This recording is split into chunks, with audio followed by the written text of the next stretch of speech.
అయోధ్య రామ మందిరము అద్భుతంగా డెవలప్ అయింది. ఈ విషయాన్ని మన హిందువులు గర్వించేదగ్గ అద్భుతమైన టెంపుల్ నిర్మించడం అనేది చాలా శుభసూచకము, మంచిది.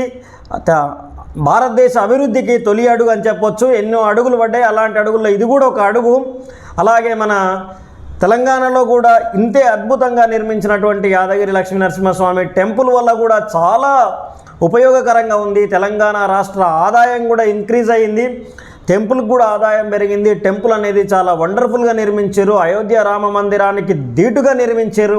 అట్లనే కొండగట్టు ఆలయాన్ని కూడా ఇమీడియట్గా ఇప్పుడున్న ప్రభుత్వం ఇనిషియేట్ తీసుకొని ఎమ్మటే నిర్మించి ప్రజా ప్రయోజనకంగా చేయాలి. హిందువుల ఆత్మస్థైర్యాన్ని, గర్వాన్ని, ధైర్యాన్ని పెంచాలని చెప్పి కోరుకుంటున్నాం. ఈ టెంపుల్ నిర్మాణం అనేది చాలా బాగుంది. అయోధ్య రామ మందిరం చాలా అద్భుతంగా ఉంది. ప్రాణప్రతిష్ఠ కూడా చాలా అద్భుతంగా జరిగింది. ఇటువంటి గొప్ప టెంపుల్స్ అనేవి మన సాంప్రదాయాలను, కట్టుబాట్లను సమాజానికి పరిచయం చేస్తాయి. ఈ విషయాన్ని క్షుణ్ణంగా, పరిపూర్ణంగా ప్రతి ఒక్కరు ఆలోచించుకోవాలి.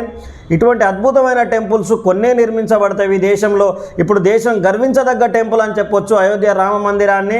ప్రతి ఒక్కరూ భక్తులు భక్తిభావంతోనే టెంపుల్ని దర్శనం చేసుకోండి, అంతా మంచి జరుగుతుంది. భారతదేశానికి శుభసూచకమైన మంచి రోజులు వచ్చినాయని చెప్పాలి అయోధ్య రామ మందిరంతో.